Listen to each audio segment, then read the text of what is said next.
Biyyoonni akka Itoophiyaa guddina irra jiran qabeenya isaanii muraasa ta'e fayyadamuun dabalatees liqaa fi deeggarsaan uummata isaaniif dhaabbilee fayyaa ijaaruuf ni carraaqu. Dhaabbileen fayyaa haala kanaan ijaaraman haala kamiinuu waqtii waraanaatti miidhaan akka irra hin geenye eegumsi addaa akka taasifamuuf seeronni idil addunyaa ni dirqamsiisu. Seera kana faallessuun gareen shororkeessaa TPLF naannolee Amaaraa fi Affaaritti dhaabbilee fayyaa kumaatamaan lakkaawwaman barbadeessera. ጤና ተቋማት አሁን ከፖለቲካ ነፃ ነው።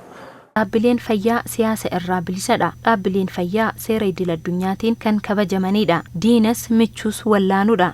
Naamusni kan nu ajaju. Isaanis yommuu dhukkubsatan isaan wal'aannee ni beekna. Akka wallootti dhaabbileen fayyaa qabna jennu hin jirani. Barbadaaniiru. Buufanni fayyaa keenya baadiyyaa jiranis saamamaniiru. Inni kun dhaabbata fayyaa keenya isa ijooti.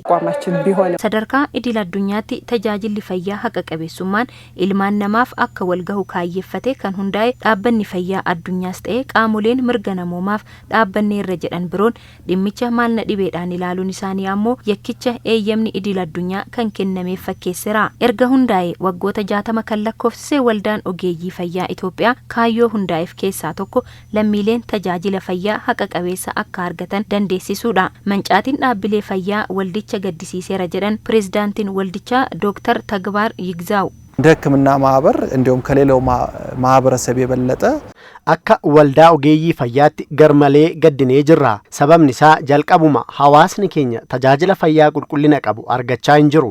Dhaabbilee fayyaa hedduu hin qabnu. Dhaabbileen fayyaa keenya galteewwan fayyaa gahaa hin qaban.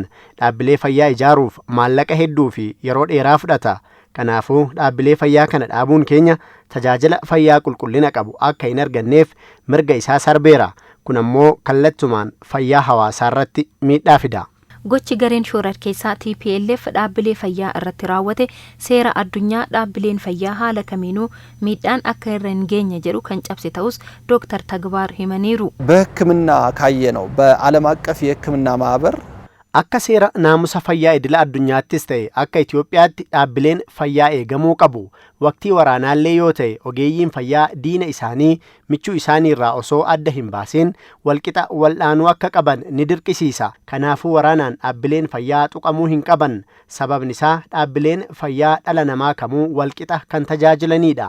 Waqtii rakkichi uumameerraa jalqabee miseensonni waldichaa adda waraanaattis ta'e bakka buqqaatonni qubatanitti argamuun deeggarsa taasisaa jiru kan jedhan pirezidaantichi gara fuula duraattis dhaabbileen kunneen gara tajaajila isaanii guututti akka deebi'aniif waldichi qaamolee dhimmi ilaallatu waliin qindoominaan kan hojjetu ta'uu Dr. Tagbaar kaasaniiru. እነዚህ የጤና ተቋማትን ወደ ነበሩበት ለመመለስ dhaabbilee fayyaa kanneen bakka duraatti deebisuuf tumsa hunda keenyaa barbaachisa. Mootummaan dhaabbileen dhuunfaa fi miti mootummaa lammiileen Itoophiyaa biyya keessaaf ala jiraatan waliin taanee dhaabbilee fayyaa kana duraa caalaa haala fooyya'aa ta'een ijaaruudhaan tajaajila qulqullina qabu akka kennan taasisuu qabna. Haa ta'u malee dursa garuu lammiilee miidhamanii fi qe'ee isaanii irraa buqqaan wal'aansa si'ataa isaan barbaachisu deeggaruudha. Kana taasisuuf ammoo waldaan ogeeyyii fayyaa Itoophiyaa akka waldaa ogummaatti kan biroo caalaa itti gaafatamummaan waan nurra jiruuf qaamolee dhimmi ilaallatu waliin ni hojjenna. Miseensonni waldichaa deeggarsa ogummaa dabalatee tumsa garaagaraa taasisaa akka jiranis pirezidaantiin waldichaa himanii jiru.